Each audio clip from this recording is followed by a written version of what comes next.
Evie is one of our favorite villains. She's got style, she's got talent, and she's oh so wicked. We're dying to find out where life will take her after graduation. Will Mal and Evie continue to be best friends, or will life get in the way? Watch until the end to find out if Evie will have a boy or a girl. I'm coming, Audrey!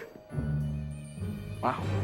Descendants 3. The Descendants franchise is living proof that kids aren't carbon copies of their parents. Mal, Evie, Jay, and Carlos might be VKs, but their hearts are far from evil. But then again, who said heroes couldn't be a little wicked? Funny enough, Prince Philip and Princess Aurora are good people who have Audrey as a daughter, and let's just say that Audrey isn't turning out as they'd expected. In fact, one quick look at Audrey's new makeover is all we need to know to realize that the girl's a villain. The D3 trailer recently dropped and it showcased our mains in some pretty hectic scenarios. But hey, did you see their outfits? They look super cool. One person who stands out in particular is Evie. But that's not really news now, is it? The fairest of them all is about to face some pretty dark rivals, and there's no way of knowing if she'll get corrupted along the way. Actress Sophia Carson, who plays Evie, revealed that she's hoping her character will develop an evil edge in the threequel. Although it'd be interesting to see Evie make her mother proud, the apple fell pretty far from the tree. So we don't see this happening unless someone casts a spell on her. Let's assume that Mal, Evie, Jay, and Carlos have beaten their enemies and saved the world. And let's jump right into Ardon Prep's graduation ceremony. Graduation. For the longest time, Evie was convinced that she needed to find the perfect prince to be happy. So instead of relying on herself, she put things on pause, thinking a prince would solve all her problems. So when she first locked eyes with Chad Charming, Evie thought that she had it made. Turns out that Chad wasn't as charming as he initially let on though, because sooner or later Evie realized that he was a total jerk. Chad went behind Evie's back and tried to get her expelled for cheating, but luckily Doug came to the rescue. Doug fell in love with Evie the first time he saw her, so he always goes out of his way to help her realize how special she really is. He urged her to stop hiding her intelligence, which helped her shed some of her vanity. With Doug's help, Evie realizes that beauty and status aren't the most important things in the world, so she embraces that big brain of hers. Knowing this, we expect Evie will be named the valedictorian at Ardon Prep's graduation ceremony. Unlike everyone else though, Evie's robes will be totally decked out. Her fashion game will be on point, and she'll deliver an uplifting speech. The next step. Evie grew up thinking that she was a princess, but Audrey rudely pointed out that the evil queen had been stripped of her title. So by default, Evie was far from being royalty. Although this bummed her out, Evie still had faith that she'd become royal by marriage, but she gave up that dream when she fell in love with Doug. Nevertheless, Evie is hardly ever seen without her tiara, so it's clear that she considers herself to be a princess despite what others might say. This is one of the many reasons why we love Evie's personality. She's kind, edgy, fun, and she knows who she is. So it's not surprising that she finds a way to give her fashion designs the same characteristics. Evie is a super talented fashion designer and makeup artist, and we can't imagine her putting these talents on the back burner to work in an office setting. Evie is definitely going to fashion school after graduating from Ardon Prep. Her unique designs and dark attributes will make her clothes stand out amongst the other students, and before long, the entire world will know about the Evies 4 Hearts fashion line. This villain has a bright future ahead of her. Makeover. Evie and Dizzy go way back, so we wouldn't put it past them to become great friends and colleagues in the future. Dizzy grew up idolizing Evie and her wicked ways, so we'd love to see what the two VKs would design if they put their heads together. When it comes to makeover, Dizzy is everyone's girl, and there'll come a time when Evie wants to up her game. At this point, Evie will be around 21 years old. She'll already have a very promising fashion career. In fact, she'll be watching her designs walk up and down the runway. But every fashion designer needs a go-to hairdresser and assistant. Evie will hire Dizzy, and the two will become renowned fashionistas. We're so used to seeing Evie rock her long blue hair that imagining her with short hair is a hard thing to do. But we think that Evie will crave a new hairstyle after keeping her hair long for years. So one one day she'll walk up to Dizzy with a pair of scissors in her hands and say, "Do whatever you want." Dizzy will choose a stylish bob for her mentor, and she'll dye her hair a midnight shade of blue. We can only imagine how sophisticated Evie will look. What do you guys think about this makeover? The evil spell. Evie is living her dream, and so is Doug. However, something wicked is coming to put an end to the couple's happiness. But more on that later. Evie and Doug have been dating for a long time now, and Doug is just about ready to propose. In fact, he traveled to the Isle of the Lost to get the evil queen's stamp of approval, and well, that was a huge mistake. The last thing the evil queen wants is for her daughter to marry Dopey's son.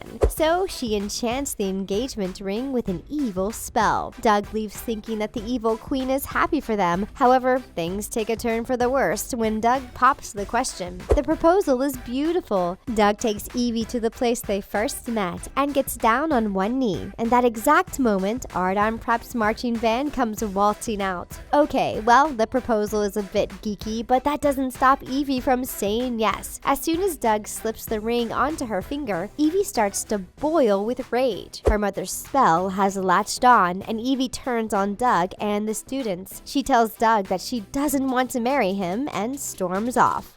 Does this vest make me look fat? The real proposal. Doug and Evie are in love, so he knows that his princess isn't acting like herself. So instead of buying a 2-liter tub of ice cream and disappearing for a few months, Doug rounds up the troops. He invites Jay, Carlos, and Mal to his house and tells them about what happened between him and Evie. But the VKs burst out laughing before Doug can finish his story. Mal tells Doug that he should never have gone to the Isle of the Lost, and that by doing so, he basically cursed his relationship. After some speculation, they realize that the evil queen must have enchanted the ring, and Mal points out that Evie would have given the ring back to Doug if she had truly denied the engagement. So they set off to find Evie, and well, things get a little intense. In fact, they soon find out that the evil queen is about to marry Evie off to Shan Yu's son. Luckily for Doug, he gets there in time to stop the wedding and breaks the spell with true love's kiss. Evie comes to her senses, and the gang escapes. Back home, Evie and Doug get properly engaged, and Evie starts designing her wedding dress. A castle. Evie starts off as a shallow and materialistic villain who wants nothing more than to become a queen. However, her personality takes a welcomed turn when she starts attending Ardon Prep, but some things never change, so we're not surprised that Evie still wants to live in a castle. It's been her long-time dream to live in a gorgeous castle with a charming prince who loves her, and it looks like she's getting her wish, or at least a variation of it.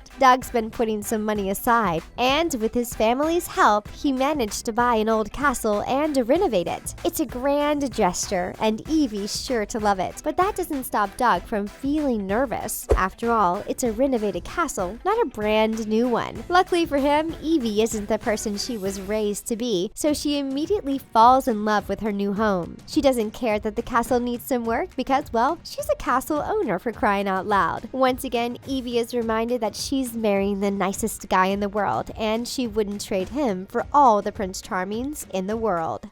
What about peacock feathers? Yeah, I bet you nobody's gonna have those a cotillion. The new fashion line. Planning a wedding isn't an easy thing to do, so Evie gets her best friends to help her out. She obviously asks Mal to be her maid of honor, and she keeps busy by designing her wedding dress. Problem is, Evie's got way too many ideas, and she keeps starting her gown from scratch. Around this time, Mal and Ben also get engaged, so Evie starts designing Mal's wedding dress instead of her own. The issue is, Evie's wedding is coming up before Mal's, and she still doesn't have a gown. The pressure is on, and Evie's inspiration is at an all-time high, so she jumps right into designing a wedding-inspired fashion line. She names it the Ever After collection. At around this time, Mal and Dizzy are starting to think that Evie is never going to design her wedding dress. Since Dizzy is a fashion designer herself, and Mal knows a thing or two about style, they start secretly working on Evie's dress. A few days before the wedding, Evie starts freaking out because she has nothing nothing to wear. So you can imagine how relieved she is when Mal and Dizzy unveil their masterpiece. The wedding. We love a good true love story, so we love to imagine just how magical Evie and Doug's wedding would be. Some fans believe that Carlos has been harboring a secret crush on Evie, which would totally cause some tension on her wedding day. However, we'd love to imagine that Carlos and Jane end up together. And besides, Doug is clearly the man for Evie. So let's pretend that Carlos is super happy for his friend on her wedding day. But if you guys think that Evie and Carlos should have ended up together, let us know in the comment section. Evie's dress is breathtaking, and her crown is absolutely stunning. Mal and Dizzy gave her dress the princess feels she always dreamed of. Doug and Evie's wedding is being held in their castle's garden, and everyone's spirits are high, so much so that a song breaks out. Which song do you think Evie and Doug would dance to on their wedding day? If there's one thing our heroes know how to do, it's put on a show. So we'd love to see what a Descendants wedding would look like in real life. And who knows, maybe it will come in Descendants 3. Happily ever after. Even villains deserve a happily ever after, and we'd like to think that Doug and Evie's relationship reaches new heights after Descendants 3 comes to an end. Fans believe that the couple has a baby girl in their future, and we can't help but agree. Can you imagine how much fun Evie would have designing her baby girl's outfits? Because we sure can. Doug goes on to study music and eventually becomes the music teacher at Ardime Prep, and Evie finds out that she's pregnant about a year after the wedding. The baby girl inherits Evie's blue hair and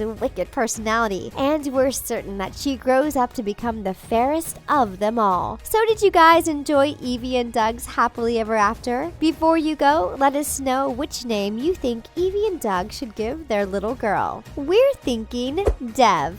Give this video a big thumbs up if you want Evie and Doug to end up together. And don't forget to click the bell icon to get notified whenever we post new videos. Thanks for watching, and see you next time on The Things.